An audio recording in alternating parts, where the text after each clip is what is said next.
In November 2014, the MacArthur Memorial hosted a World War I Centennial Symposium in partnership with the Hampton Roads Naval Museum and the Old Dominion University Department of History. The following is a lecture by one of the symposium presenters, Andrew Robertshaw. Mr. Robertshaw has directed numerous archaeological projects on the Western Front over the last 25 years. He is the author of the book, Digging the Trenches.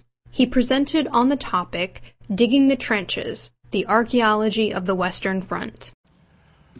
Good morning, everybody. Thank you very much for the invitation from the Memorial. Thank you very much for turning out today. I hope to make this interesting. I want to look at a number of things. I want to look at a very new discipline, that of battlefield archaeology of the First World War. I want to justify why we bother doing it, and I want to look at some case studies relating to individuals that were found on projects starting really in 2005, coming through to the last few years. This is what we're talking about. We're talking about battles, we're talking about wars, and one of the things that I'm aware of is that just almost 200 years ago, there was a battle in Belgium, the Battle of Waterloo. At the end of that battle, principal officers were buried. They were given honoured burials, tombs, memorials. The other ranks went into pits. That's what happened to them. There was no individual markers. That wasn't going to change until the 20th century. And when it did, we've got this kind of thing, the monuments of the Western Front that we're familiar with, later taken over by the Imperial, now the Commonwealth War Graves Commission. But as we've seen previously from another image, some of these guys were not so fortunate. We have the missing. And partly what I'm talking about today is those missing. Now, those missing are recorded on a number of memorials, not the cemeteries we're familiar with, but the monuments which actually record those people who ended up buried in trenches, sometimes, but rarely, blown to pieces. People buried in shell holes, lost in no man's land, buried in collapsed dugouts. You can imagine the multitude of ways in which you might end up missing.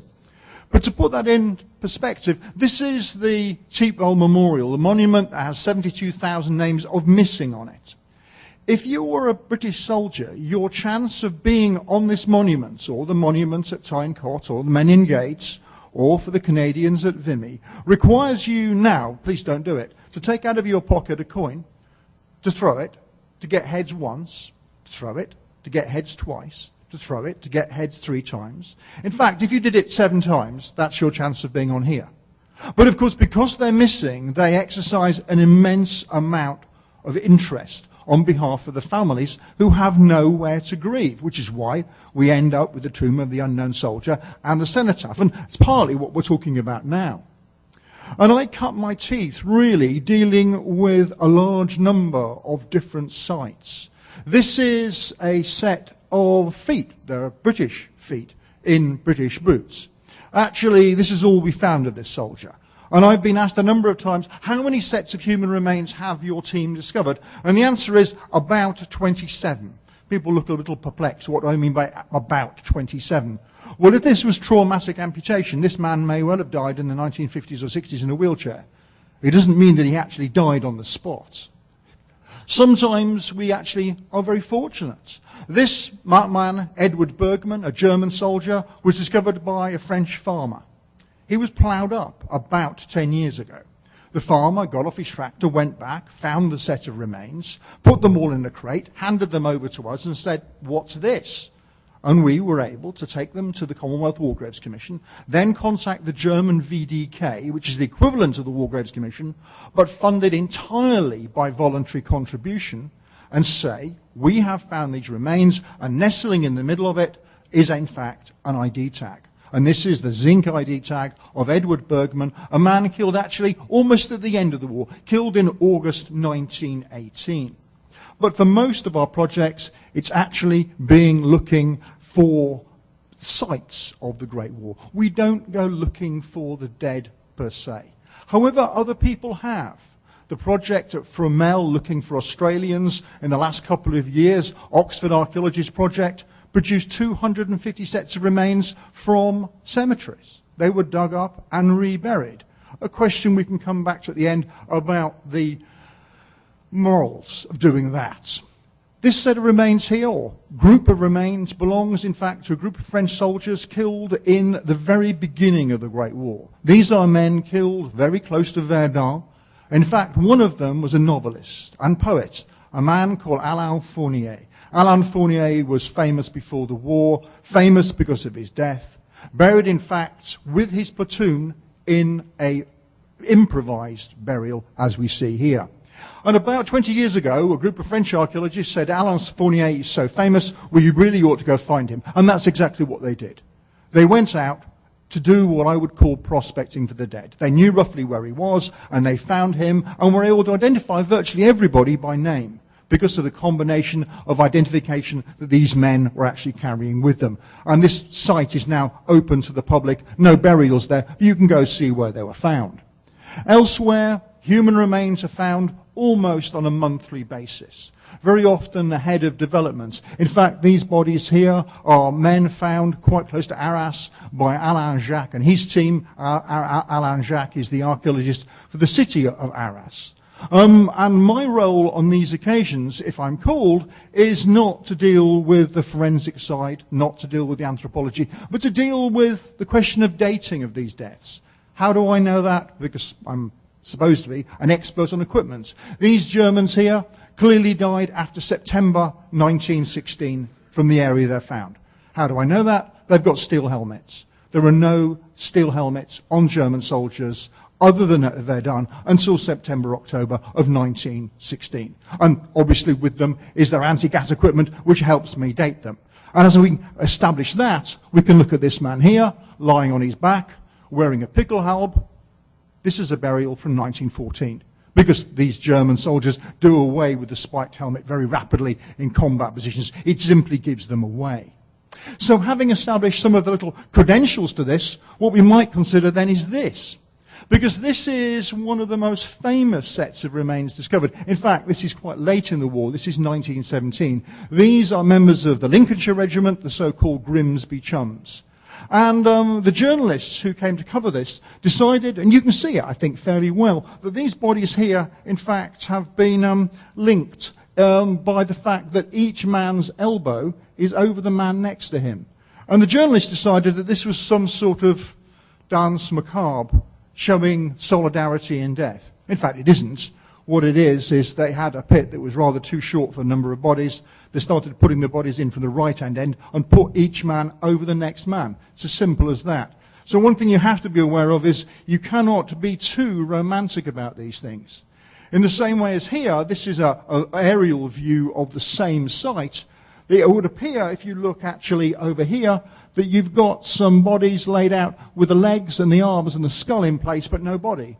And the journalists suggested that what had happened here was that, in fact, that the bodies had been laid out by their friends anatomically correctly, which is an interesting thought in the middle of a war as destructive as the Great War, that you would lay out bodies when you've only found body parts. In fact, what it is a perfectly normal set of burials which actually have been hit by a shell, which explains what we've got. So you have to be very careful. So all the skills that we actually use, I suppose we might say, in CSI is what we need to bring to this.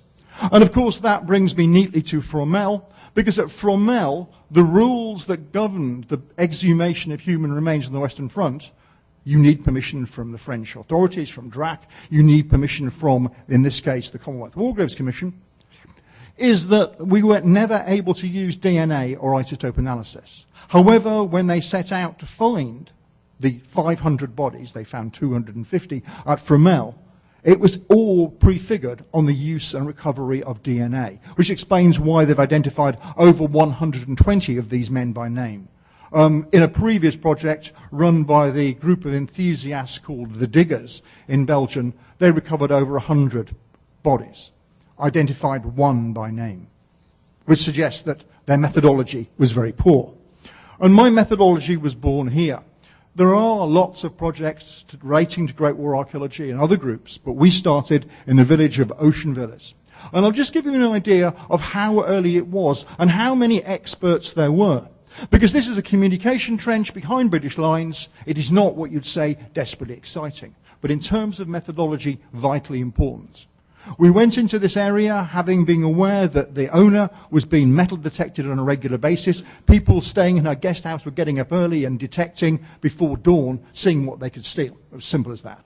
We therefore agreed to help her by checking her garden and seeing what was there. And we found a communication trench system. That's a nonsense. We actually knew it was there because it shows up on the aerial photographs and the trench maps. And we knew it was right behind our house. So why did we bother? Because we didn't know what was in it. And what we found was brick lining. We found brick lines. And in fact, the bottom of the trench was lined with a layer of bricks. And the experts, the people that came to visit Avril Williams' house, came along, looked into the hole we were working in and said, oh, well, that was all done by the French. Why? Well, when after the war, when they had to live in the cellars because there was no houses left, that's what they did. We didn't have the heart to tell them that we'd actually checked. And the brick lining was put in 1915 when the British took over the sector from the French. We knew exactly who'd done it and how long it took. More importantly, the poem Edmund Blunden talks about the poet Edmund Blunden talks about the brick-lined trenches of ocean villas opening onto accommodating cellars. It's exactly what we found. But then we discovered a layer of shattered tiles on top of the bricks. And of course, people said, well, this had came from the stage in the war, because people are experts, when the roof was on the house and the shelling meant that the tiles fell into the trench, tumbling in, and were then crushed by soldiers' marching feet. All of that would have been logical had it not been for the fact that archaeology doesn't stand alone. We'd already checked the war diaries. And we found that in the diary of the 87th Field Ambulance, who were in the village, they said the brick linings are a problem. Why? Because when they get covered in mud, they become slick, and the stretcher bearers are coming in with their boots around their neck, with their grip being achieved by using stocking feet. This has got to stop, it says. What we then remembered was that layer of shattered slate on top of the bricks. Now, no war diary ever talks, no history of the First World War ever talks about how you deal with slippy trenches. But obviously we now know, don't we? If you're in a village and you've got slippy trenches, you get soldiers to go get the broken slates and tiles, you smash them up with sledgehammers and mallets, and you put them in as a non-slip layer. Health and safety, 1915 style. But of course that means that we can now say, why do we bother? Because there's always something to learn. And in a very, very early project, having gone from the village of Ocean Villas, we were approached by the BBC to do a project in the village of Sayre. And in fact, the director of that project is Katrine Clay, who's just here. What a coincidence. And it was for the series Ancestors, and we were looking for the dugout in which Wilfred Owen sheltered and about which he wrote the poem Blinded, or The Sentry. We found an old Bosch dugout and he knew. And it describes how, in the shelling, the sentry is blinded by a shell. It's a very moving poem. And the idea was that with money from the BBC, we'd use a team of archaeologists and we would find, miraculously, the entrance to the dugout and be able to talk about it. We failed. We found many things, but we didn't find anything related to 1917 when Wilfred Owen was there. We found 1915 and we found 1916. And one of the first things that we did on day one, morning one, is we found a set of human remains. Now remember, we weren't looking for them. This was something that we knew might happen. And when we did, we actually had a headless body. Don't worry. It was only the result of him being laid in a natural position in a shell hole with his head higher than his body. The body had been untouched by the ploughing, but the ploughing had taken off the head. We had somebody come onto site who turned out to be a journalist, so never trust the public on these occasions. And she came along, looked at this set of remains. We weren't going to stop people from doing it. We wanted people to pay their respects.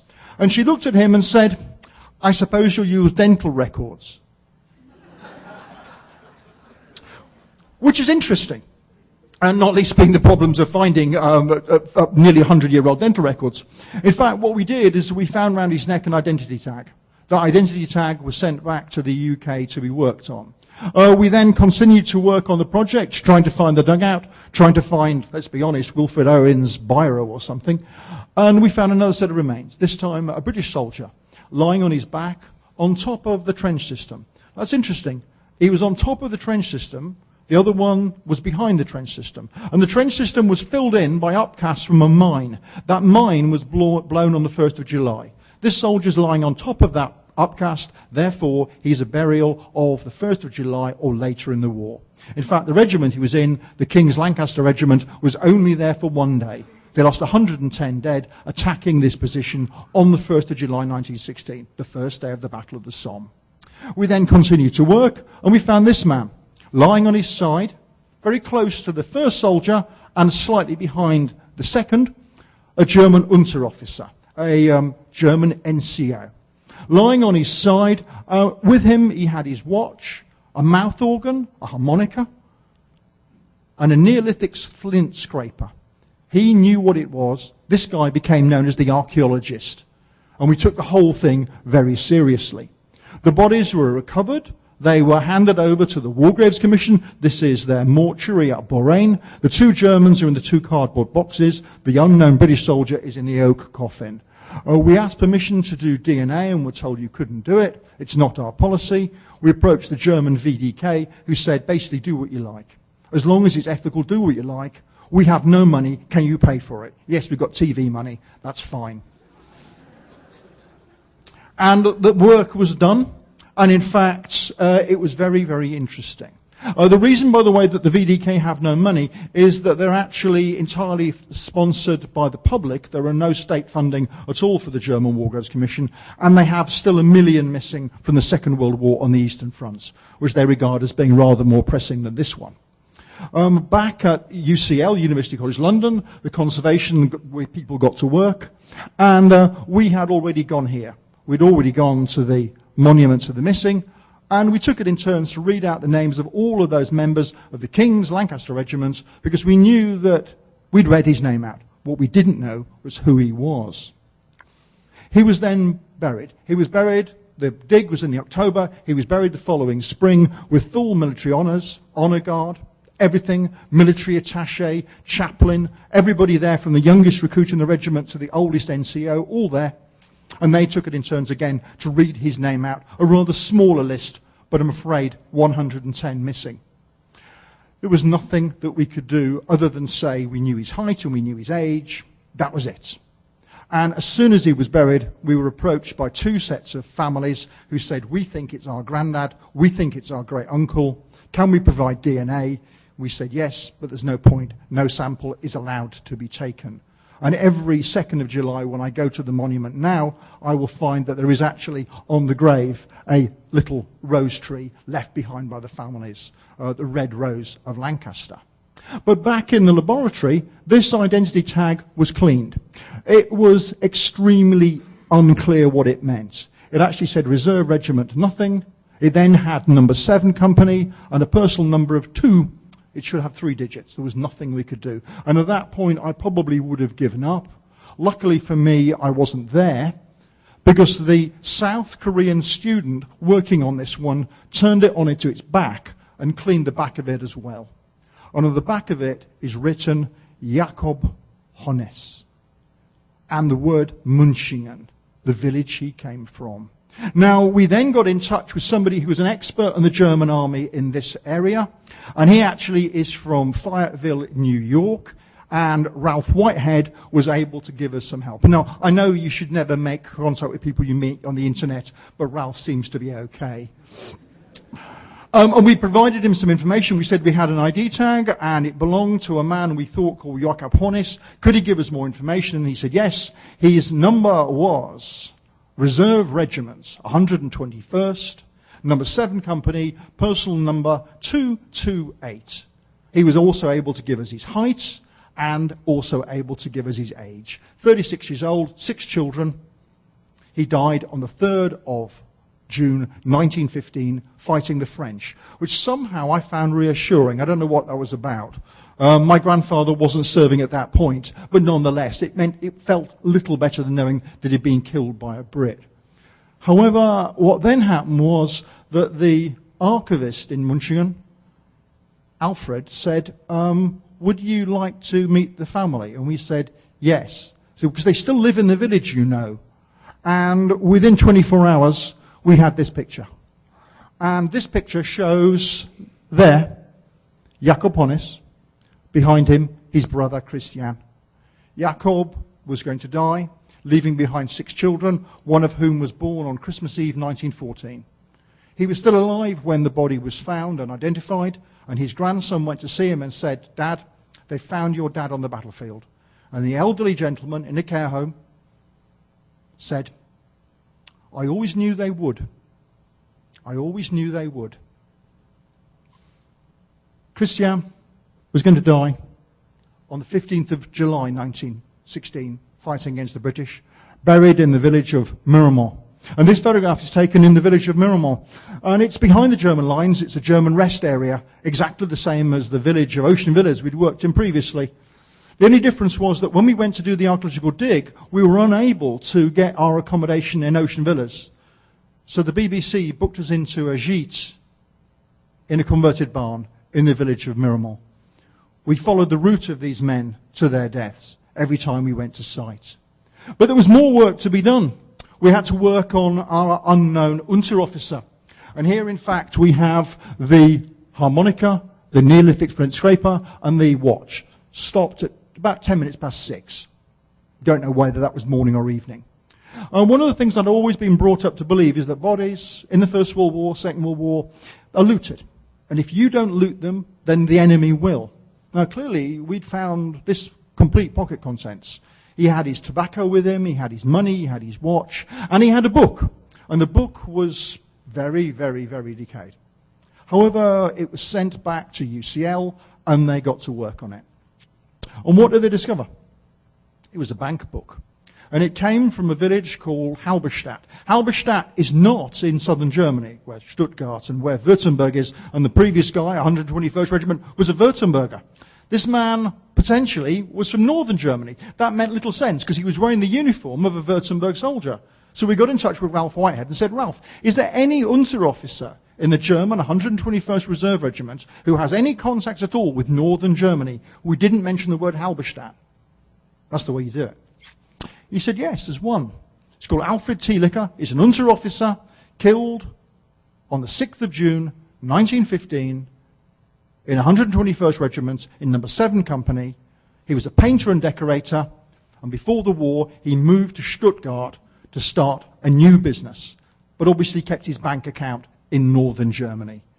We checked the bank out. There wasn't any money in the account. But the real reason we checked it was just to see a bit of verification. In fact, we found, strangely, even if our young soldier had survived, and he was 26, is that he wouldn't have been able to use the bank after 1936. Why? Because it was Jewish owned. So we'd touched one war and then recovered quite a lot of another one. But what then happened was that Walter Rapp, Jakob's grandson, put an advert in the Süddeutsche Zeitung. He said we'd found a soldier called Albert Thielecker. Is there anybody out there in southern Germany related to Albert Thielecker?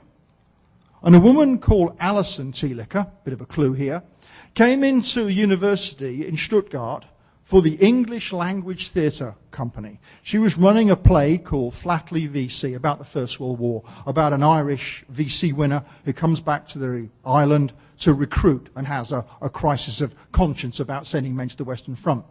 And someone said to her, "Well, Alison, can you ask your husband, Carl, whether it might be related, this man might be related?" And she went home and said, "Carl, do you know in your family, is there an Albert Thielecker?" She said, "Yes, he's my great uncle. He went missing in the First World War in June 1915. The family never knew what happened to him. But guess what? I've got a photograph of him." Now, the strange thing about this is that Alison and Carl Thielecker met in the UK at Reading University, where Carl was studying English. And what he was doing was writing a dissertation on his favourite war poet, who was Wilfred Owen. And this photograph is marked by burns. If you look on the right-hand side on the bottom, you can see scorching. This is the only thing recovered from the ruins of the house in Halberstadt when it was bombed by the RAF in May of 1945. So again, you go from one war to another. And in fact, what happened was, shortly before Carl died, we all went to Halberstadt. That actually is Alison and other members of the team. And we went to see where this soldier had come from. And the two Germans were buried here, near La Brie, near Metz, about 180 miles from where they were found. Why? Because the German VDK couldn't afford to bury them in a local cemetery on the Somme, but at least they were buried with their comrades. And then it was decided to put up a monument, and that monument was erected just at the edge of the field where the men were found. And when it was unveiled, the director of the Muséum de Memorial de la Grande Guerre in Péronne, Guillaume de Fonquer, stood with me and said, "This is the most unusual monument on the Somme." I went, "What? Is it the smallest?" He went, "No, it's not the smallest. But it links in death two Germans and one British soldier on the same monument. This is the first one of that type." Isn't that interesting? 100 years later, and reconciliation still takes time. And then this turned up. It turned up on eBay, of all things. It's a postcard.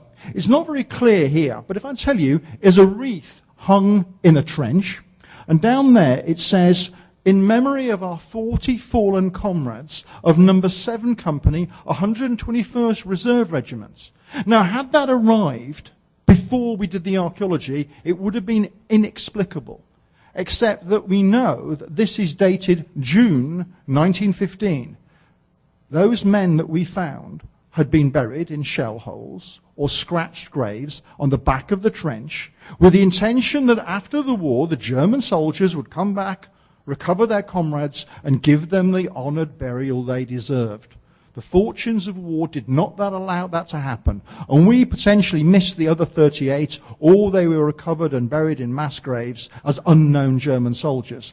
Our two at least had the great privilege of being buried. And I have to say you now that the American expert on the recovery of human remains saying that if you fail to identify people, whether it's deliberate or accidentally, you've effectively killed them twice. They've died once in war, and they've died once because you failed to give them that identification. So this now becomes explicable. Until they did the archaeology, this would make no sense at all. You need the archaeology to understand the evidence we've got here. So I'm just going a little further to justify why we do it. And then we went on to work here. This is the site of the Battle of Loos. We were raided by detectorists. They came in the dark, they came in with torches, and this was a mass of human remains when we got back there on the Wednesday. We decided that we'd lead a permanent security guard on until we finished. We were going to protect these men because whoever they dug through, we were never going to work out who that man was. Again, he was probably British, and he was buried as an unknown soldier of the Great War. But that afternoon, in my clumsy attempts to help, I managed to find a German soldier. I'm probably one of the only academics ever to be able to say that I've broken the jaw of a German soldier with a shovel. He was 19, but he had been dead for some time. And in fact, he was part of a mass burial. We had a number of bodies, one on top of the other. But because of the conditions, we had an incredibly high level of survival. We had leather, we had paper, we had cloth. In fact, we had virtually everything. And the other problem we had was we almost poisoned ourselves.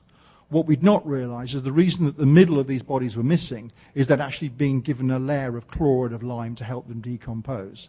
As we worked inside our little plastic tents in the dark, working in 6-hour shifts through the night and through the day, what we didn't realize is we disturbed the chloride of lime. So we had to open the tent up and have a rather cold location, but at least not get problems with hands, skin, and eyes.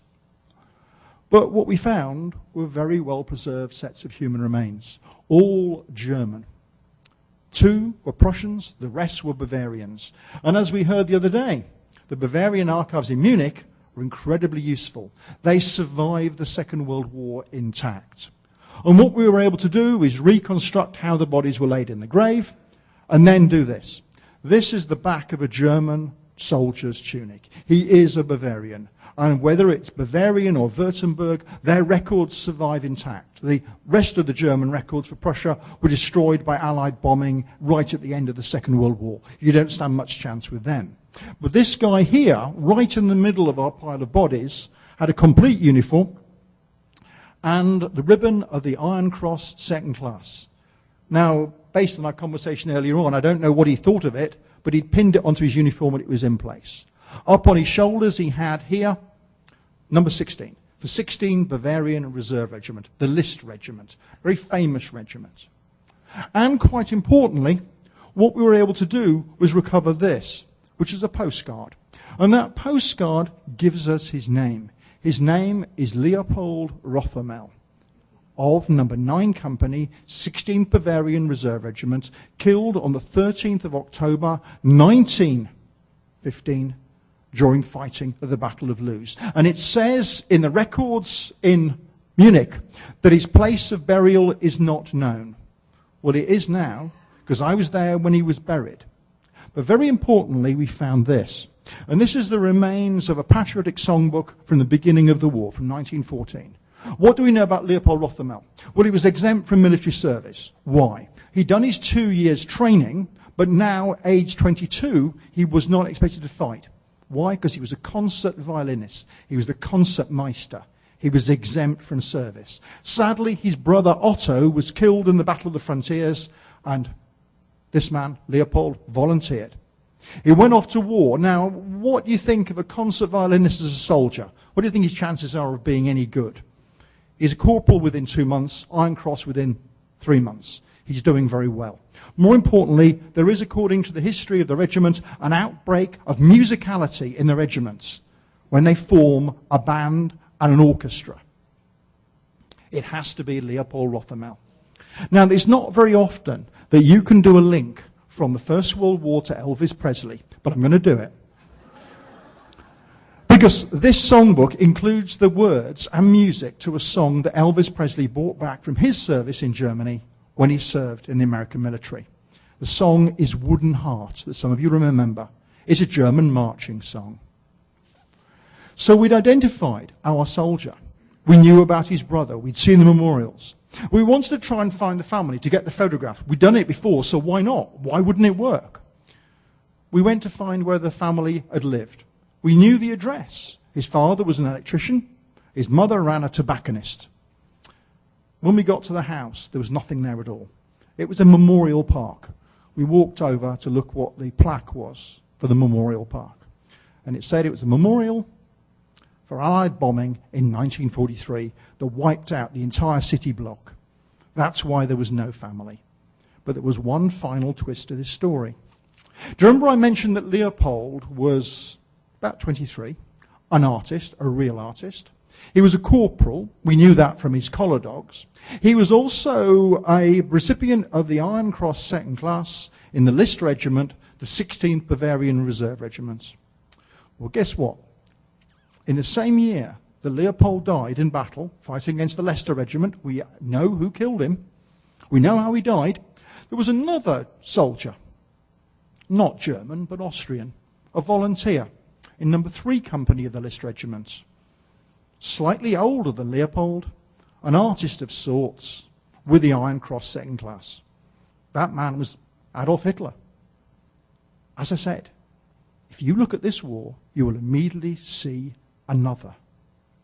We're now in a situation where we're continuing to do work. We have never yet gone prospecting for the dead, but we've been approached to do just that by a large number of people. We have a burial of at least one man and probably his comrades in the village of Beaucois.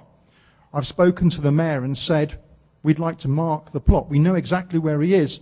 And the mayor said, I wouldn't bother. Why not? He said, the way it works in French law, if a family don't claim building plot for 100 years, we can sell it, the community gets the money, and we'll build on it. So if you're going to do any work, you've got about a year. We have another site, the site for the Leinsters, where the bodies, probably about 54 of them, we know where they're buried because the man that had them buried was a German officer who, roughly 100 years ago, wrote to the family of the young officer that he'd found and said, I buried your son and his comrades, and he gives a map reference. It's now actually under a glass house in a large industrial area. We think that site needs protection. And there will be others. We're not necessarily going to set off to look for the dead, but when we do, we'll be ready. What we're trying to do here is to say to all of you, this story is in some ways depressing. Somebody once said that a death in a war is like throwing a stone into a pond. The ripples go out and they come back. And as I've just proved with the son of Jakob Honnes, it still matters, no matter it's 100 years ago. And it doesn't matter to me and my team whether we're dealing with French, Belgian, German, or occasionally British. We will do everything we can to make sure these men get the best treatment possible to ensure that they are buried not as an unknown soldier, but either by their regiments or, if we're lucky, by their name. And of course, as I've indicated, the good news is because the Australians paid for the use of DNA at Fromelles, the rules have now changed. They cannot prevent us from taking the DNA in future, which means that we'll be able to start building up a database. Now, I'm not advocating going to the Western Front and prospecting for the dead. Frankly, for Britain, there are too many of them. What I'm telling you now is that when human remains are found, I will do everything I can with my small team to ensure every means available are used to establish who they are. We do not want to see these men killed twice. Thank you for listening. Thank you for listening. If you have any questions, suggestions, or comments, please contact Amanda Williams at amanda.williams@norfolk.gov.